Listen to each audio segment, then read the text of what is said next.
Welcome. I'm Sebastian Mahfood, and you're listening to WCAT Radio, the on-air wing of En route Books and Media, bringing you the dulcet sounds of Catholic wisdom with Bob Olson, who will now introduce today's show and speaker. Welcome to the open door. I have left an open door before you, which no one can close. This is a program offered by Commander Al Hughes and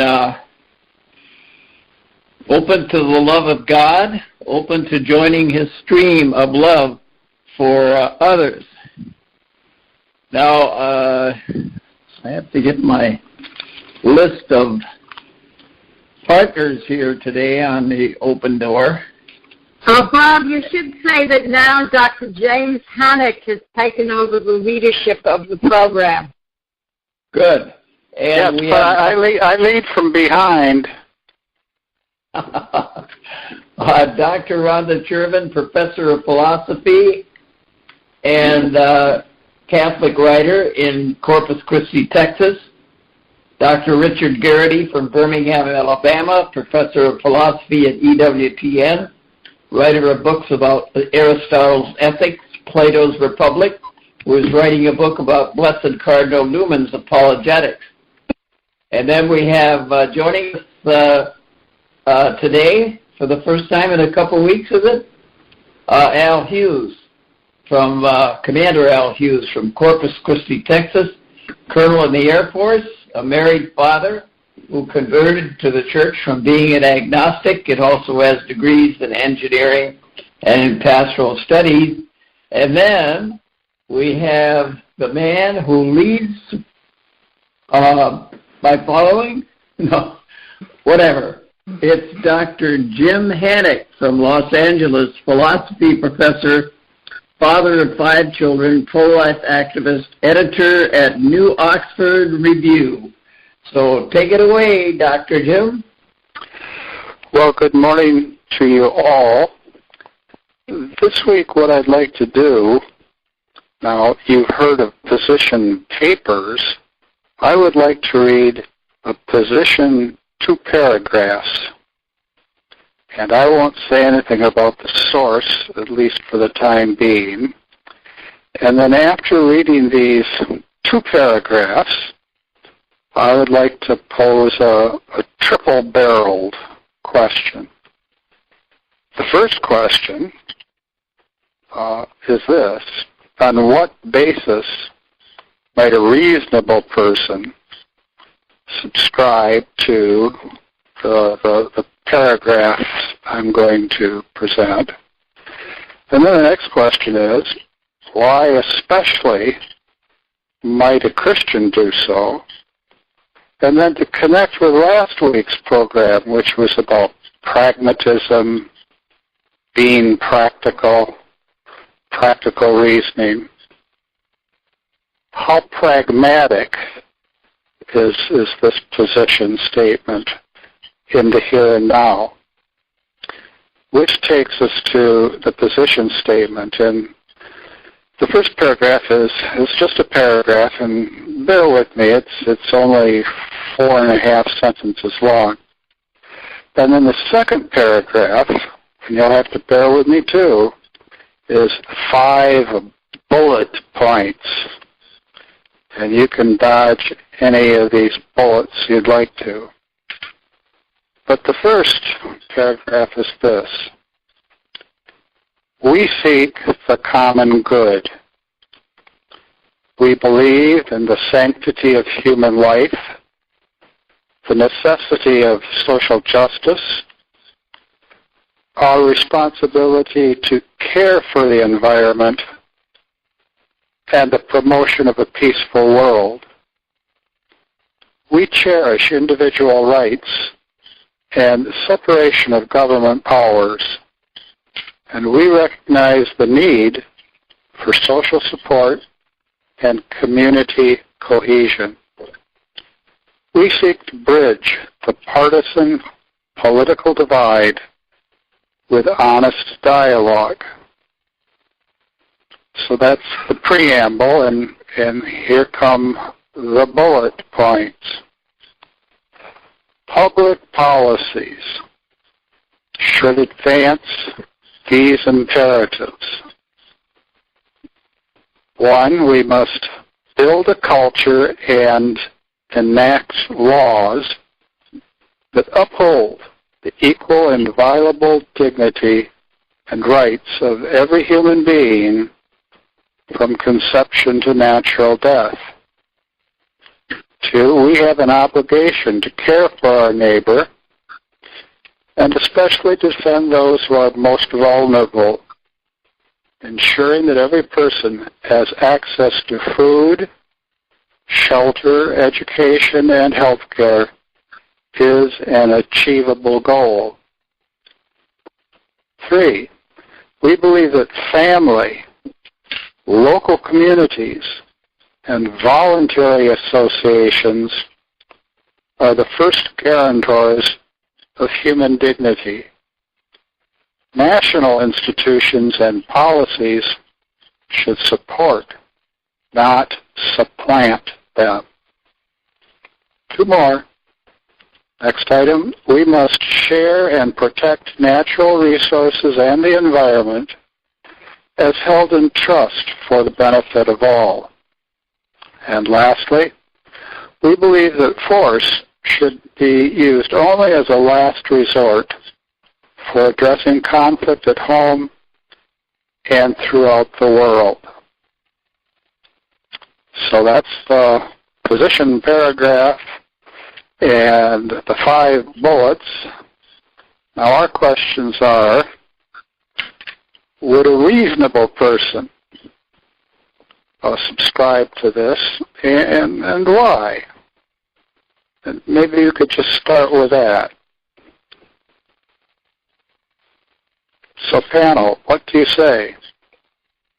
Well, all right, let's start with a reasonable person. Now and I'd say, all right, here, I'd say a reasonable person is a Catholic, but it's a Catholic who's familiar with history. Now, looking at history, you had the Roman Empire, and there were certain elements of sanity in the great Greeks and the Romans, but there was a great deal of cruelty and power in it. But you did have Plato and Aristotle bringing out the human side of virtue. But then you had the church coming. Well, the apostles Peter and Paul, okay, they come to Rome, they get themselves crucified, but the result is they bring the church. And from there on, the church steadily works at the Roman Empire, and you get such a thing as called Christendom. And that holds on till the 16th century, and then Father Martin Luther splits it with Protestants, and then we have, the Protestant influence, the American Constitution. They were basically Protestants, but they had a strong Catholic background because of common law. Okay, so who's the person who's reasonable? All right, well, I'm reasonable then, because I know the history of the thing, and I know this, that anything that's saying in the U.S. Constitution and Declaration of Independence is because of the church. I mean, and I'd say the Catholic Church. See, the Protestant Church brings in the element which is the dissolution of tradition. For instance, Luther brings in this individualism which dissolutes 1,600 years of tradition. So there are Christian elements in it, but the Christian elements are wrapped up in an individualism. Now, the Founding Fathers weren't purely Protestant to that extent. They still had a communal sense. And I would say that they have a Catholic sense. But as the Catholic sense of faith setting the preamble fades, and you get individualism, you get the decay of the U.S. Constitution and the U.S. political order. So the Protestantism comes to individualism, which comes that the reasonable man is the individualist, and that is not true. The reasonable man is not an individualist. The reasonable man is a Catholic familiar with the history. But anyway, that's for starters. A robust start. Who else? Yeah, this is Al. I'd like to jump in from a slightly different take on this thing. We're talking about building a culture that upholds equal and inviolable dignity and rights of every human being. Right. And we really more or less have that in this country already. The issue is not quite that. The issue is, what is the definition of a person who has the dignity and rights of every human being? That's the underlying problem, is the legal definition of a person. Natural law will tell you that a person is one created from conception and all the way to death. The legal definition ignores that first part, and that's the underlying issue, I think, that's not really brought out in this policy, if you will. Well, see, I don't think we have that now. I mean, not with the forces unleashed by Hillary and the liberals and all that in the United States. I think the fact of the matter is the common good, with the legalization of abortion, same-sex marriage, is being attacked in a very vicious way now. And then if you look at Canada, which has something of our tradition, I mean, they're getting to be totalitarians in their business. So I'd say right now the common good is in great danger. Yes, but we, more or less, not perfectly, we still have an understanding of dignity and rights, but it's only applied to those of us who are actively breathing. Yeah, but after all, from the very beginning of the Constitution, people who were slaves were not considered persons.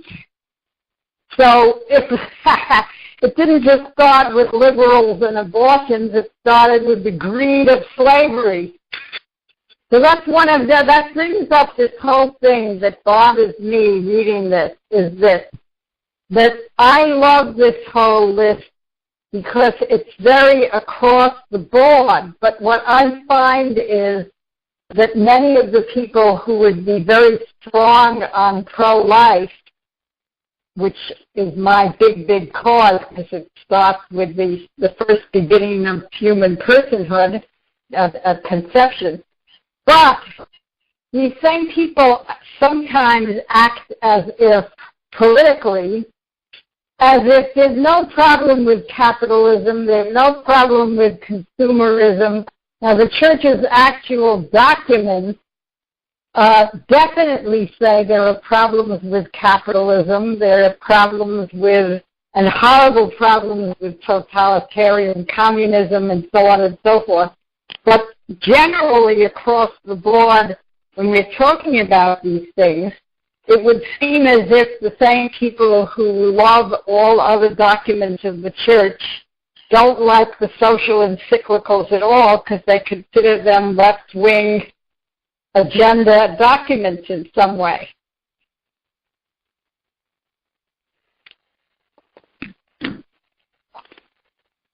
Well, there are two things to pick up on here that I would see. One is Al is talking about the need to understand what it is to be a person, and that's critical. Perhaps in this case and in other cases, we come to understand as we act, and as we act better, we come to understand more, and there's a kind of interweaving of praxis, of action, and theory, articulated understanding, and the two need to go hand in hand. That might be one way that we could enrich our understanding of who the person is that has these rights and has these duties. It's interesting that on the classical account, people have rights because they have duties and they have a right to fulfill their duties. That oftentimes gets lost sight of. And then thinking of Rhonda's last point, it could well be that, and I think this has come up before on the show, we think of the fundamental unity in that which is real, but how it's a fundamental unity, and we have to struggle to integrate so many disparate threads in order to achieve that unity. And once upon a time we, I think, spoke about the unity of the virtues, and we also have to speak about the unity of the Church's teaching. And speaking sociologically, always a dismal thing to do, it does seem that the teaching of the Church has people who emphasize one part of it and people who emphasize another part of it, and people who emphasize still another part of it. And this can happen in a surprising number of ways. I had dinner last night with an old friend who I think is closest in his heart to the Church in terms of what the Church says about beauty. And I mentioned our program, and he said, "Oh, I really don't know anything about social justice teaching." As if that were, well, you know, that's how it goes, and what's next? But that would be like saying, I really know nothing about the dignity of life, or I really don't know anything about some fundamental dimension of the Church. Now, I said I wanted to pick up on 2 points, but there's a third point. Richard's point, he wants to say that the reasonable person is a Catholic. Well, I certainly think a reasonable person has all sorts of good reasons to be a Catholic, although the reasonable person might not yet have received the gift of faith.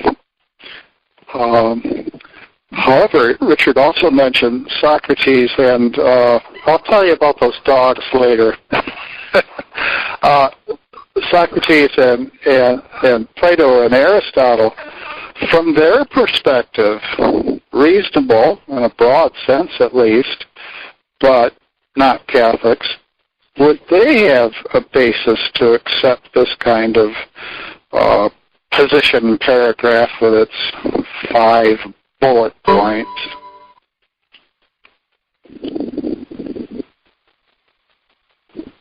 Well, one thing that enabled Plato, Socrates, and Aristotle to come up with the philosophies they came up is they believed in the gods. Now, that was plural, so that's a bit of a corruption. But I think the whole thing depends on the gods run human affairs. So I would say the minimum for a reasonable person is you got to have divinity in there running human affairs. So I'll broaden that from being a Catholic to being, a pagan who at least believes, though, the gods run human affairs. I think you got to put that in to get even the pagan notion of a just society. And then, of course, the Church added to that. So, some sense of the divine. Right. A real sense of the God, of the divine. The gods run human affairs. In other words, there are such beings as the gods who are perfect, eternal, good, and intelligent. That was part of Plato's and Aristotle's notion of gods.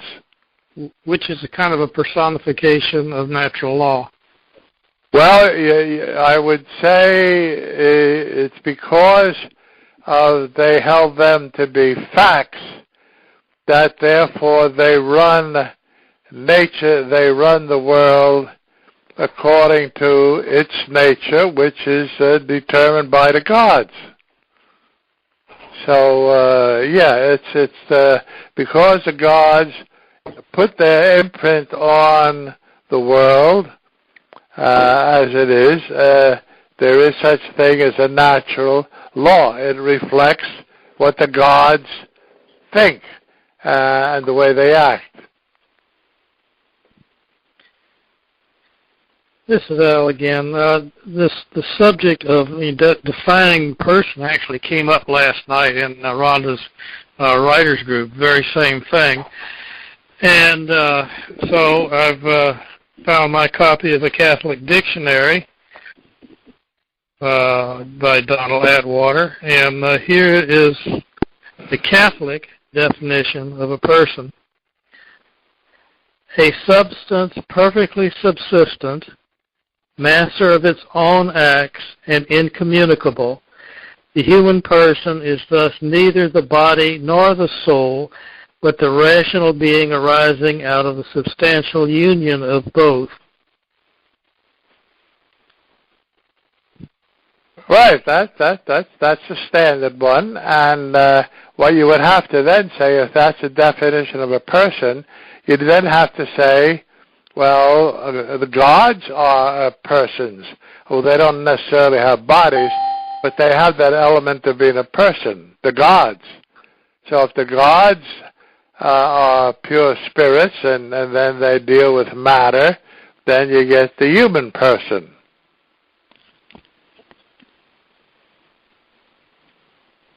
Well, in terms of these things we're discussing today, though, the issue is more about human personhood. And I guess what I feel uneasy reading this whole, I wouldn't like to be at a party meeting of a party who held to these propositions, but where half the people who held to these propositions didn't consider that personhood begins at conception, for example. So it's kind of the way it's written, it says the rights of every human being from conception to death. Okay. So you're bringing in something here that every sentence is fraught with a whole conceptual background behind the word that's used. So, I mean, for example, when you say we must share natural resources and the environment as held in trust for the benefit of all, does this mean that no one can run an oil wells and, give compensation to the people who live on that land while they, once you get into the particulars, the lack of a clear definition of what is really for the benefit of all, all that stuff. Yeah, and of course the core issue is in this first bullet is the definition of person or being, or human being rather. Because I have sat next to people in groups discussing, and the woman on my left that I remember one time, she referred to the embryo as that little blob, whatever it is. She clearly did not want to recognize that was a person. And I think there are a lot of people like that for their own convenience in their lifestyle, whatever that is. They simply do not want to recognize the embryonic human as having any rights at all. Well, that's why I think you have to bring in the notion of the God or the gods. Otherwise, Without that notion, you're hanging in there. It's like, I don't see how you can talk about any kind of notion of person or a just order unless you bring in religion. See, and I'd say Aristotle and Plato were religious people, and their thinking philosophy reflected that they were religious people. So I would say to make those notions of the common good and all that work, you got to be a religious people, and then of course a particular kind. Then you push it, what kind of religious person, and then it gets problematic. But yeah, I'd eventually have to say, well, a Catholic, say, and then then you're into what? Say your prayers, do the best you can, get martyred for the faith, and deal with the apocalypse as best you can, so. Which doesn't sound too inspiring, but I think it's true. Jim, I don't think we dodged that bullet. No, it seems that in a way we've already gone from on what basis might a reasonable person subscribe to the following. We've gone on from that to why especially might a Christian or a believer do so. And some of the questions, I think, now are in the neighborhood of how pragmatic is the following in the here and now. And one of the issues is, can we, as reasonable Christians, can we practically convey such a message such that it has any real content to it? And somebody who proposes this might say, well, I'm glad you're interested in the content, because now we've moved from the preliminary paragraph and the 5 bullet points on to specifics. But that's something that we can pursue starting next time around. There are some questions that are already here, though, for Richard.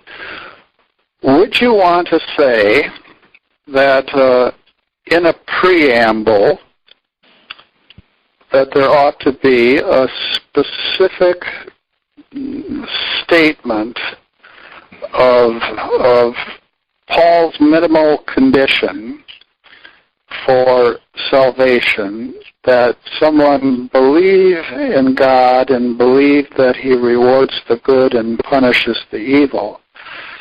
Should that first paragraph that I gave you maybe say something like, we who believe in a God who punishes the evil and rewards the good, we seek the common good?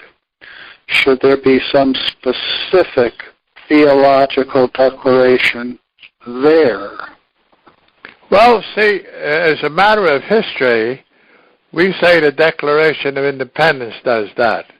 It's pretty general and so on, but it's God, it's nature's God, and the understanding would be it's a God, and not of the deist, an indifferent one, but it's a God who rewards the good in heaven and punishes the evil in hell. That even though they were slave owners, I'd say they would believe in that. So I think history, we have had that put in the Declaration. Then you had the Constitution, which is more like a legal document, but it works off those principles. So that's what history has done. Now, in constructing this party, I suppose, well, you're not dealing in history, you're dealing with a construct. I suppose you would put it in the preamble. In other words, there's an afterlife where the good go to heaven and the evil go to hell. And if there's no perfect justice on this earth, there will be in the afterlife. Well, I think that's a pretty basic idea, and it should be in your document. But And the justification, well, historically, that's roughly what happened in America. So anyway. One thought that a listener might have is that the Declaration of Independence, as I understand it, and as you suggested as well, is an expression, but it doesn't have legal force. No. It has religious force, which is even stronger. Although if the religious force is separated from the legal force, it's hard to figure out what the legal force really rests on. Now, if I could go ahead, if I could go ahead, that's the core problem. Let me go ahead to Al's comment about the lady he was speaking with, and perhaps her hidden motivation.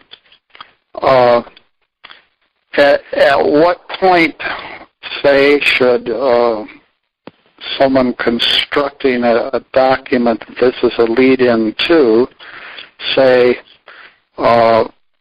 we require for good citizenship basic science, including the understanding of embryology textbooks?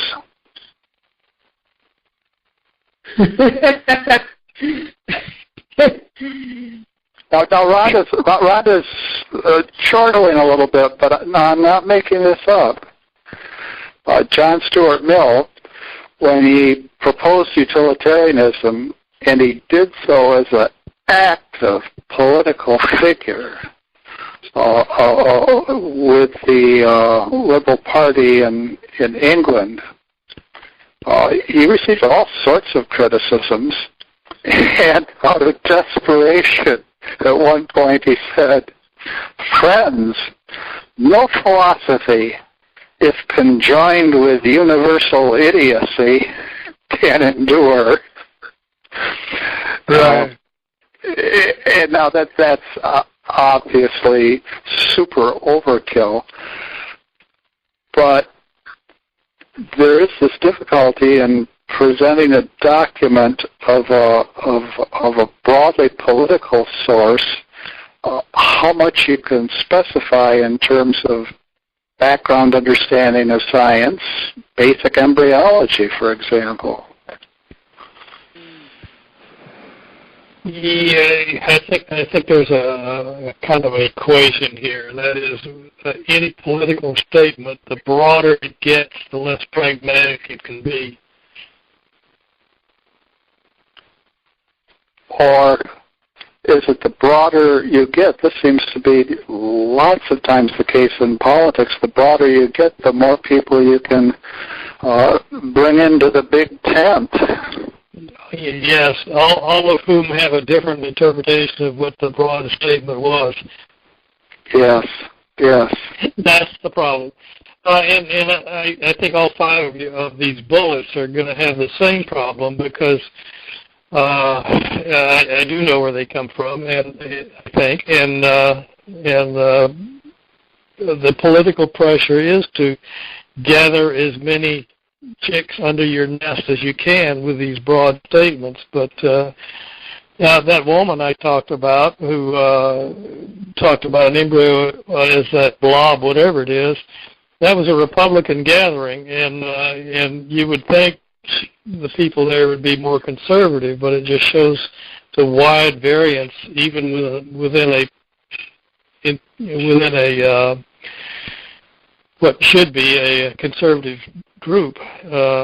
So there's one of those chicks that literally came out of the woodwork, who was actually a liberal, extreme liberal, but she could fit her perceptions under the broad statements of politics on the Republican side, as an example.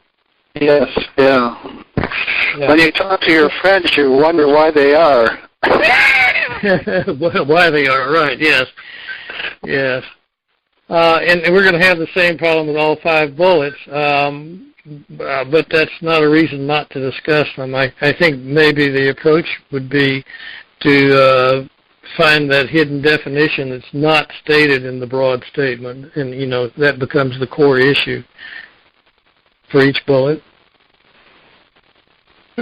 Well, here, let me throw in another thing.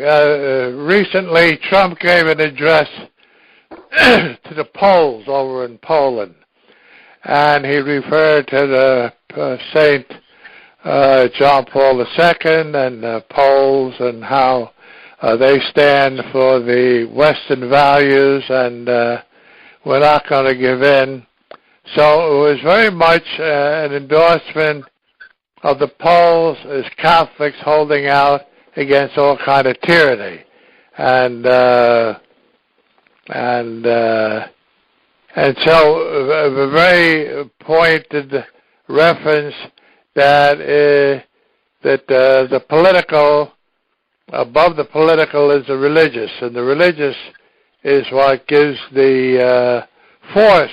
And I say the fact that Trump, who wouldn't be noted for being a particularly religious figure, having gotten into wanting to help America, gathered around himself very Orthodox Catholics, and then gives a speech like to the Poles, which is even stronger than I guess Reagan or any other person, really hooks up a lot of what his desire is for the came out of the Polish love of the church and the popes, and that's what defeated communism, and that's what he says he hopefully will defeat secularism, and that's what he feels he's in the process of doing in fighting the Democratic Party.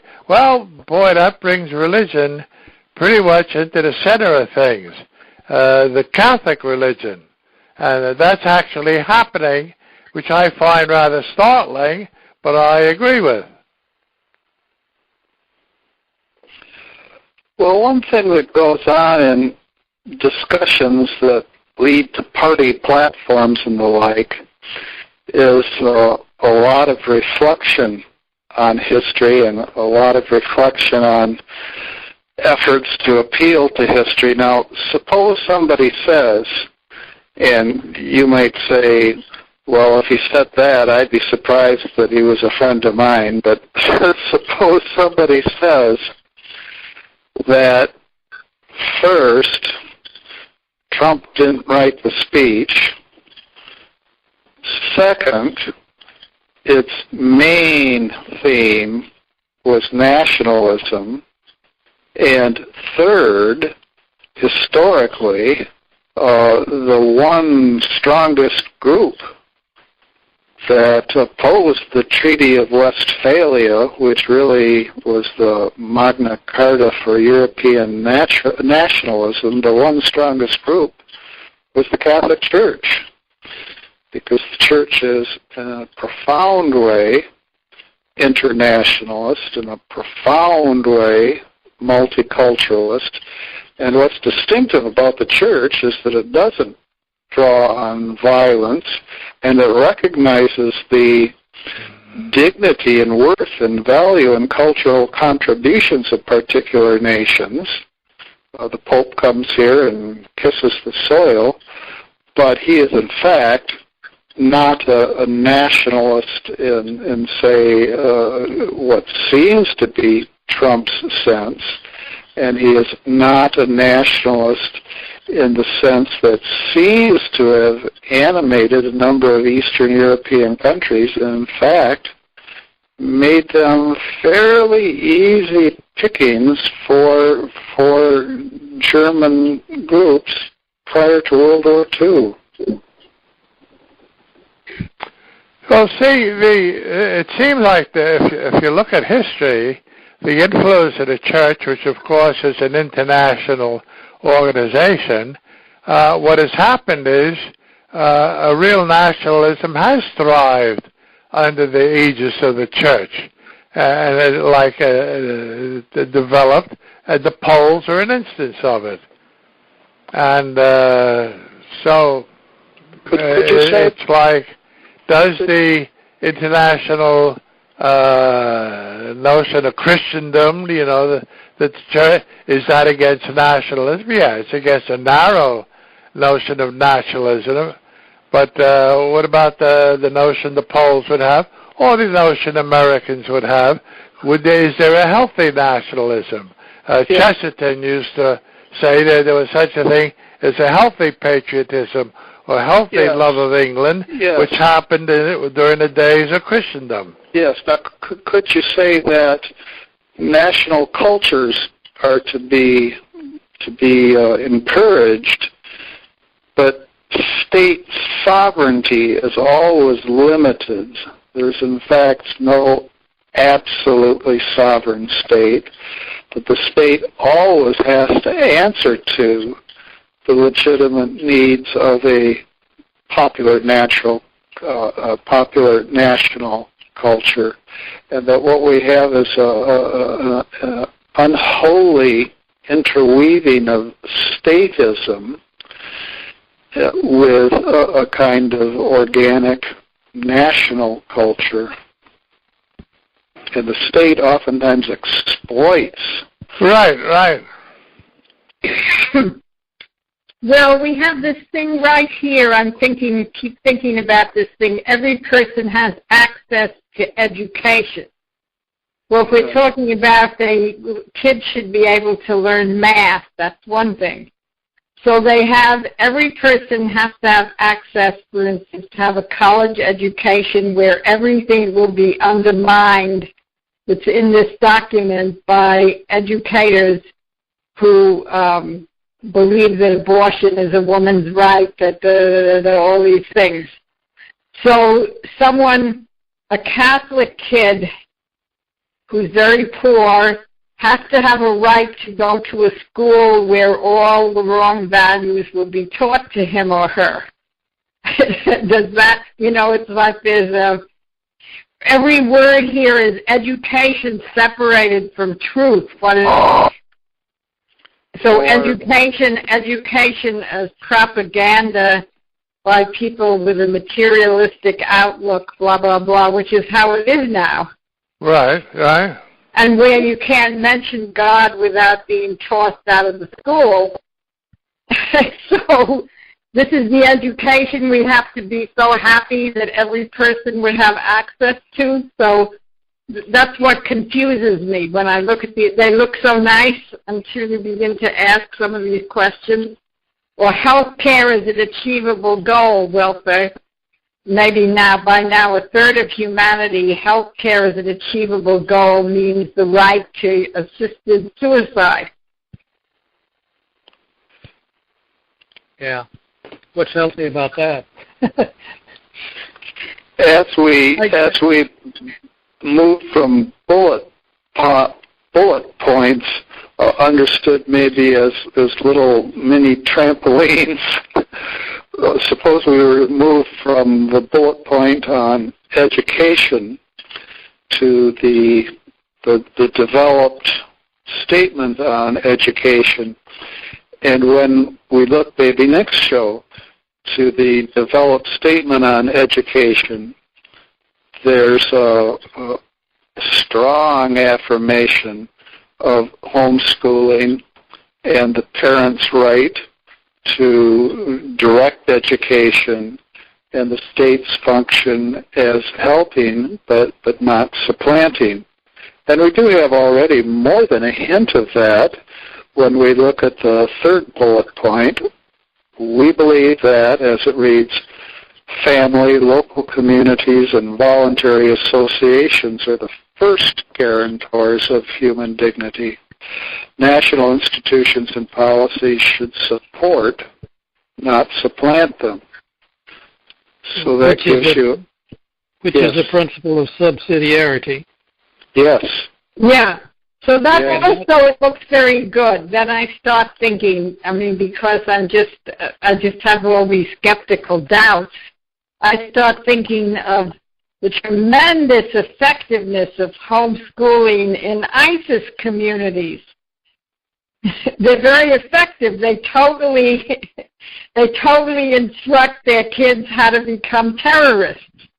Mm-hmm. So, I mean, the thing is, unless you have a whole premises of truth in a whole philosophy that's true, these goals become very, very suspicious in certain ways. So you say that force should only be used as a last resort for addressing conflict. So the Israelis thought that given that they have these Arab leaders who were insisting we're going to throw Israel into the sea, that negotiation doesn't work so well. So when ISIS got started, some Israelis said, well, now you guys know what we were facing. So, you know, just all these, in that way it seems utopian to me, even though I like it. Even though I agree with every sentence. Do I detect a thirst to hear more about what this fuller document has to say? Yes, we yes. move to specific planks of the platform and yeah, beyond well, the mere I would like preamble? that. I would like that very much, but I don't know if the others would, but I would. Well, here, I'll tell you what I'd like. See, I'd like to ask this question. Right. Is being literate, okay, an essential part of being a Catholic? No. Exactly, right. No, because the early church, they were poor. A lot of them were illiterate. But what they had is such a strong sense of community. When they came above ground, they built buildings and had art and things like that. And still a large number of the population were illiterate, you see. And yet you could have Christendom and a sound society live where a lot of the people are illiterate. That doesn't say they don't know anything. That don't say they have. But, I mean, literacy is a very modern thing. So, well, you know. Universal or nearly universal literacy is a modern thing. Yeah, it's a very modern thing, right. Universal literacy. Well, here, shouldn't we, thinking of an earlier show, follow the Benedictine option and build good schools when we can? Yeah, I don't think I don't want to paint myself into a corner in the wall, you know, by saying, so if we can't get a perfect Catholic theocracy, according to my ideas, we shouldn't work toward any of these goals. That would be ridiculous, right?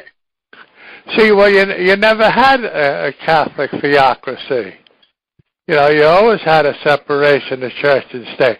You had a theocracy with the Jews, okay, and how long did that last? And the Romans had it, but I mean, I don't think you can characterize the church as ever being a theocracy. And the caliphate is a theocracy. Right, exactly. Hey, good. That's perfect. This is Al. Can I throw in a bit of raw pragmatism?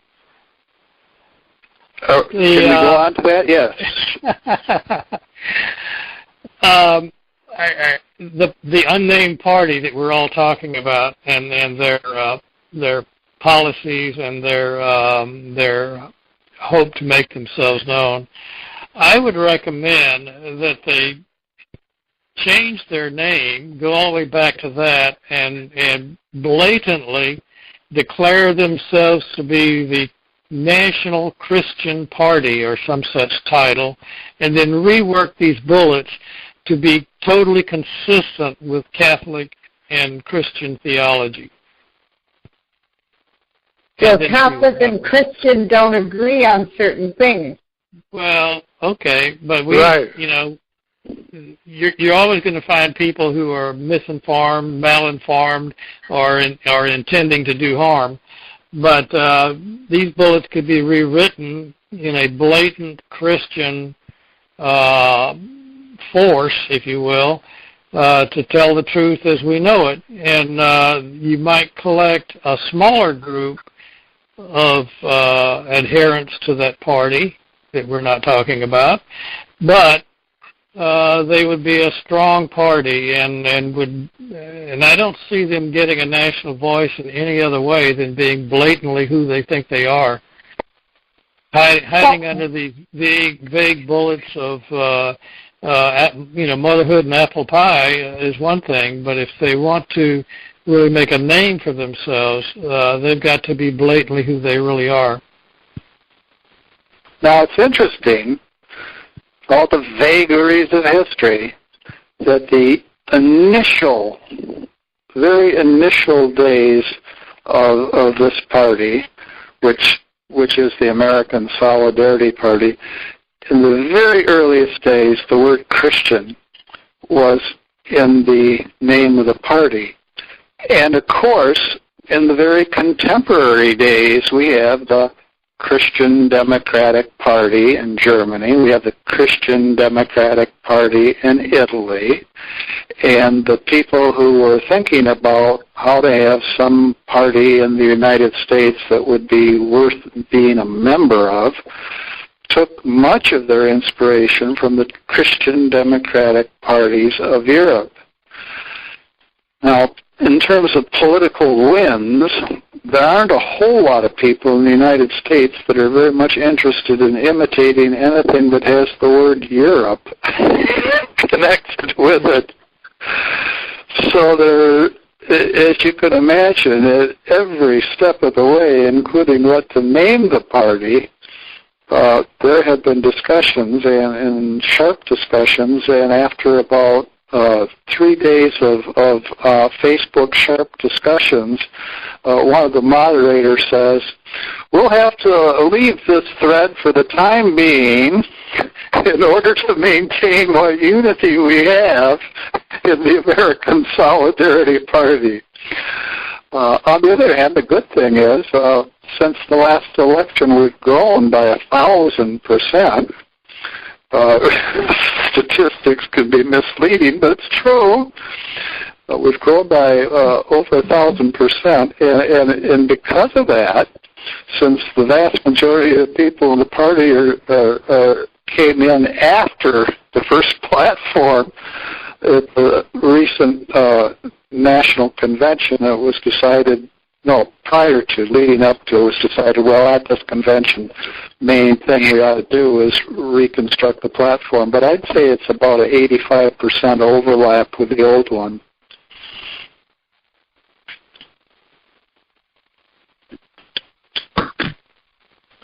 Well, at any rate, it seems to me that these vague political statements would make Solidarity look like any other party except no power and no name and no recognition.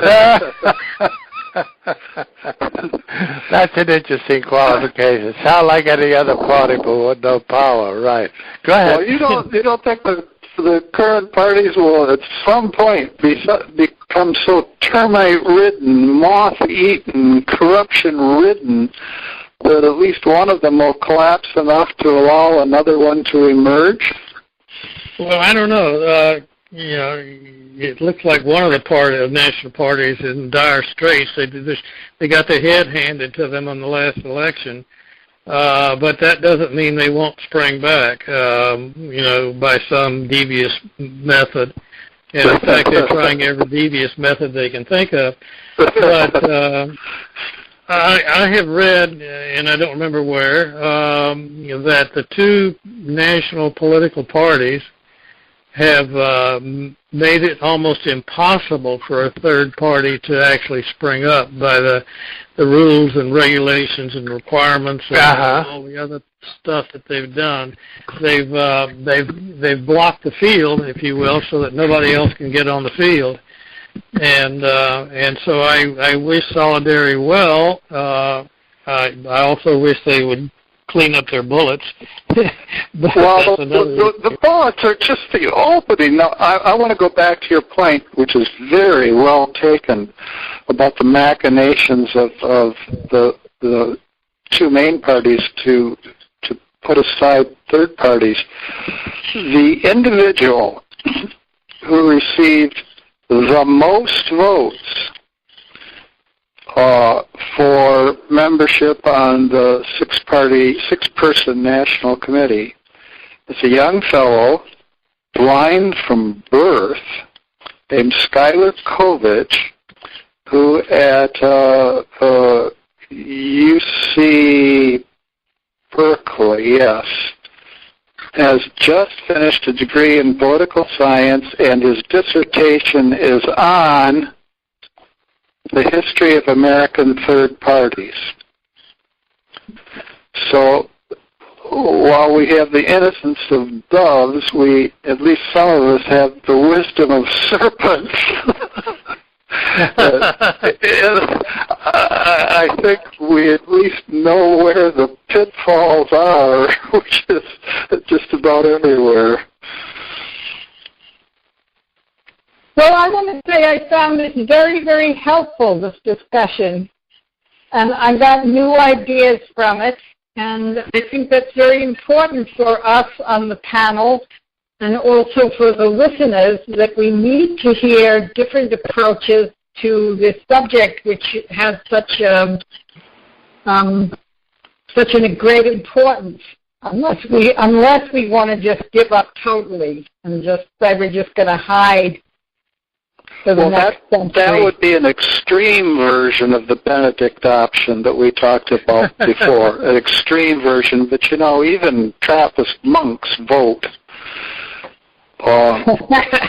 Now, I wanted to get back to something that Richard did mention last time when we were talking about pragmatism and education and so forth, and I didn't get a chance to get it in, but he'll connect with this, and it also connects with what Rhonda was saying about, well, what kind of education? Richard, remember Newman's long and sharp dispute with the Tamworth reading rooms? Yeah, go ahead, yeah.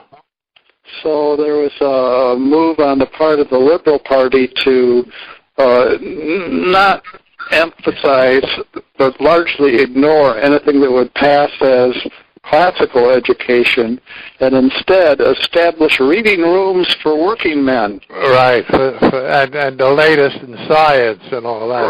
Right. Popular mechanics available here and now and everywhere. And Newman rightly landed on that. At the same time, I can remember on our show, this time I was the culprit, citing Newman. When it comes to education and virtue,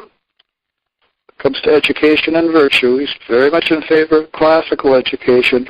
At the same time, he has this metaphor. He says, you might as well hope to quarry granite with a razor as to teach virtue in Oxford or Cambridge. And so what are you supposed to do, they say.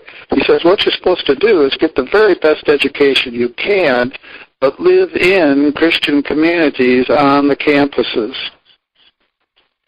By the way, we have 2 minutes. Yeah, he saw the only thing that would ensure virtue would be the Christian, and by the Christian he meant the Catholic. And by the Catholic, he said the authority of the church being a big formative influence on the virtue of a person. And for that, you don't even have to be literate.